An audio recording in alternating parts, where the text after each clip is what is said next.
what was the moment when was there a certain moment in your life where you were like, I need to do this? Like what pushed you over the edge? Because I mean, again, it's easier, and I guess obviously in our day, like, yes, it was easier to sort of pick up and just go and and take a chance on yourself.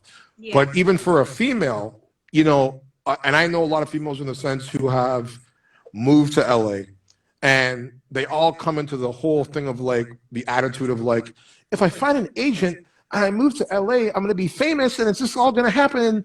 And then they get there and realize that that's not what it is about. Like what you see on TV, and I've always said this before, like you don't know someone's story.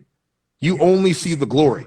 Right. You see everything, the cars, the money, et cetera, but you don't know what that person has gone through to get to that point. So for you, what was that moment when you were sitting in, your house or wherever you're at in Kansas City and you were like, I need to go. I need to do this. What was that moment?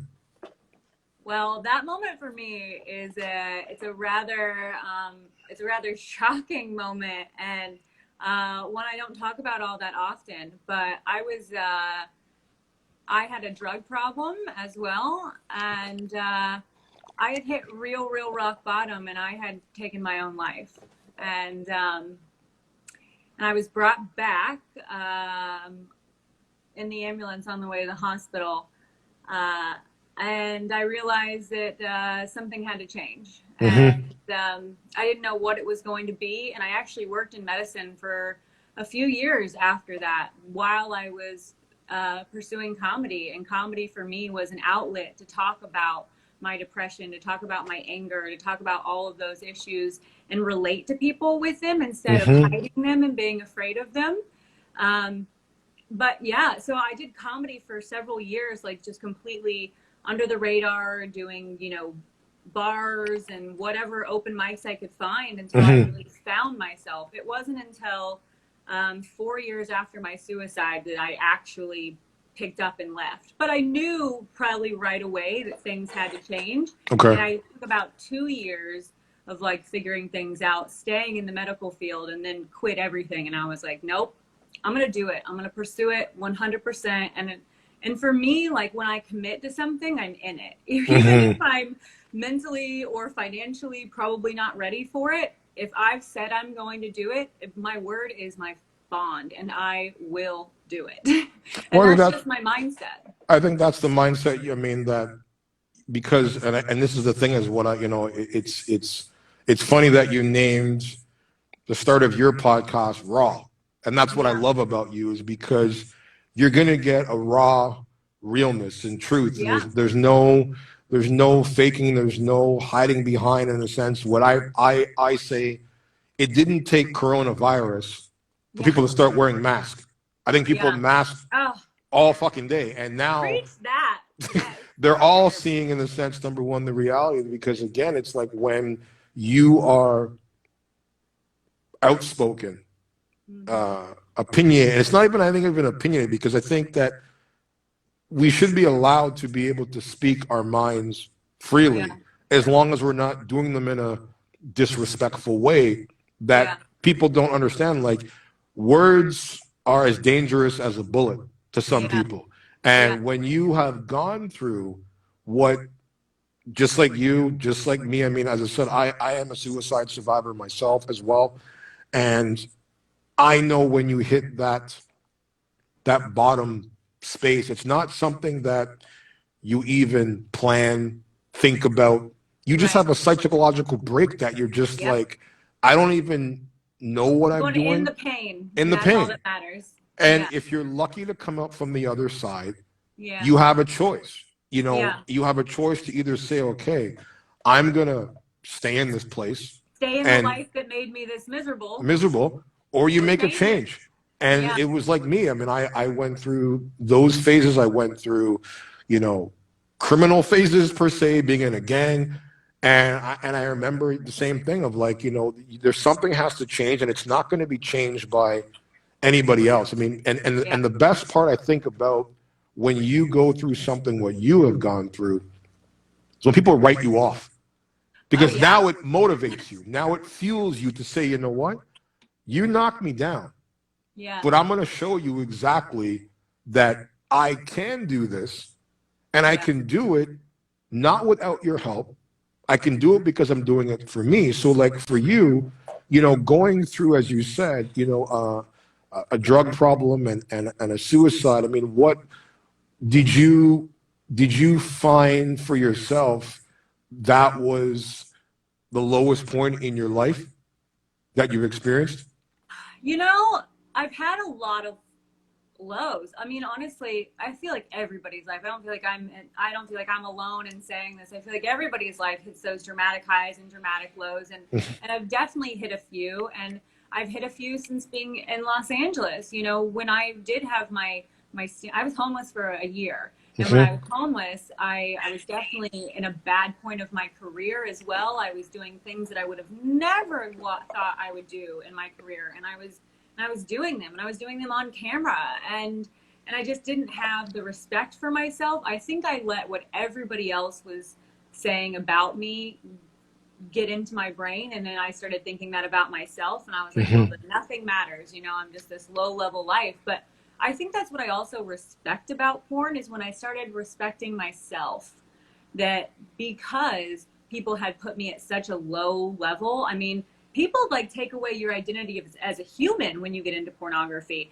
I mean, they don't even associate you as a person any longer. You've made this decision to be the laughing stock of the world, and that's your fault, you know?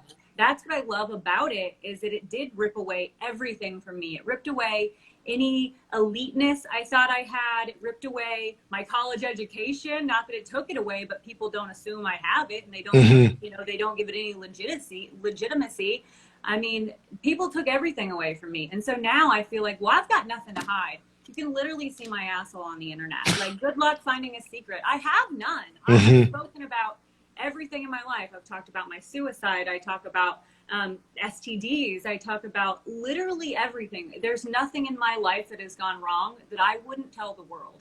And it's such a nice feeling to have no secret. Well, to be, because I mean, you, what I call, in the sense, number one, is that you let yourself be free to tell your truth of who you are. And I think that, you know, I had a conversation with somebody, because I mean, as I said, I mean, I've worked in that, not as a performer, but on the other end of the business of the adult and film industry.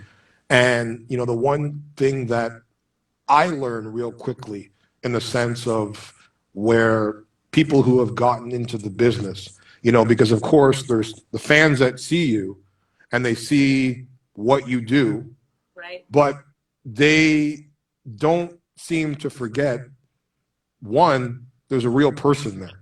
That a lot of times, for example, like, people think that, like, this is all they do, just fuck all day. Like, they don't think of it as a job. They don't think of it like, I walk into rooms and just start sucking cock. Like, I can't contain myself. Exactly. So like for you, like, you know, getting into the industry, because I mean, as I said, everyone sort of has a story. And I mean, and a guest that I had on, Amber Nicole Miller, you know, she talked to me about people who are in the industry as well, that everyone, I think, who gets into the industry didn't wake up and said, I want to be an adult film star.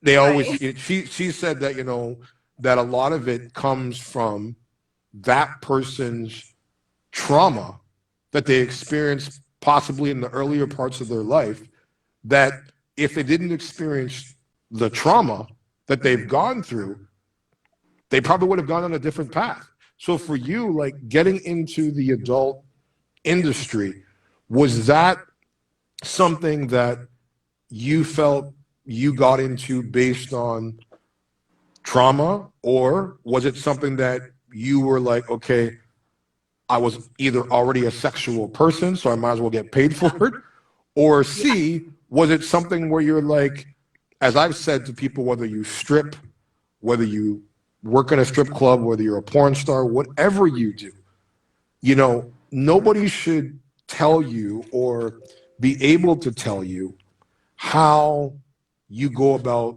making your living. And if you're in a situation where you ain't got no family support, you ain't got no friend support, You ain't got no sugar daddy support. You do what you got to do to survive. So for you, like, what was the thing that made you get into the industry? I'd say for me, a good portion of B for sure. I had a girlfriend who had gotten into the industry right before I did. And she was one of the girls who, like, the day I met her, she was like, oh, I just always really wanted to do porn. Like, she even told me when she met me, she was like, oh, I just think you're so beautiful. I really want to fuck you. And I was like, I'm not into girls, but thank you. And then lo and behold, a few years later, she was my first porn, and she did fuck me, and she got everything she ever wanted. But for me, I was working 2 jobs here in Los Angeles. I was working for a construction company during the day, and I was working bartending at night, and I wasn't doing any comedy because I was just trying to stay afloat because it was so expensive. And I saw her make a bunch of money in 1 week, and I was like, if I could just do a little bit of porn, I could do comedy. And I was a super sexual person. I mean, I'm not going to lie. I had sex with hundreds of people before I got into pornography. Now, granted, I was 30 when I got into porn, but I'm saying hundreds of men I have had sex with prior to pornography. I was very much like the girl who would look for a one-night stand. I used to love one-night stands. It's less complicated, man. Less complicated. I was definitely that girl. But now, I mean, porn changed my sexual prowess in all different ways. I've only gotten more sexual because I'm in my late 30s now, and my sex drive is off of the fucking charts. But I was definitely sexual, but I'm more sexual now in different ways, I will say. But it was definitely not something like, I don't think I told anybody in my life that I was doing porn that went, oh, no way. They all go, okay, saw that coming. Like, no one was shocked by this. Like, I had worked at Hooters when I was 18. When I waited tables after leaving the medical field, I waited tables at Twin Peaks, which is a restaurant. You know, I used my looks and my sexuality my entire life. So it wasn't a far stretch for me to do it on camera, you know? So I don't think it wasn't out of desperation by any means, because I do have a college degree and my college has job placement for the rest of my life. I just don't ever want to work in the medical field again. I don't ever want to work for someone again. So I love being my own boss. Like, was the medical field your passion, your first passion?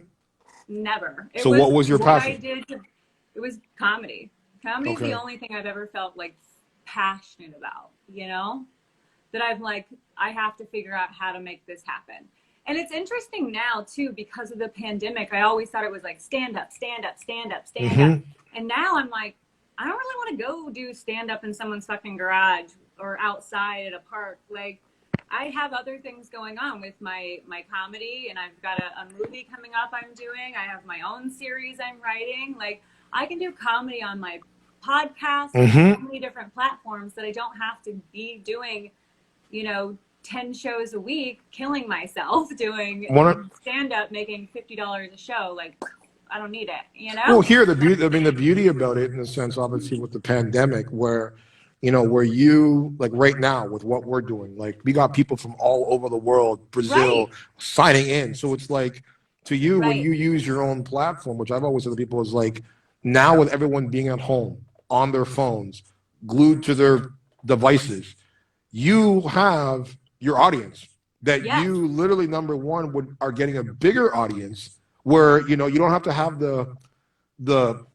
lump in your throat before you step on stage to wonder, okay, like, is this audience going to turn out? Is this audience going to like me? Like me. I already know the audience likes me, or they wouldn't be here. Exactly. You know, so like for you, like when you first, in the sense, as I said, you know, got into the adult entertainment industry, was it something that, like, once you did it, did you ever have any regrets of getting into the business? Because you said that, you know, it didn't start off the way that you I had so many regrets. In the beginning, I would just be sitting there, like, just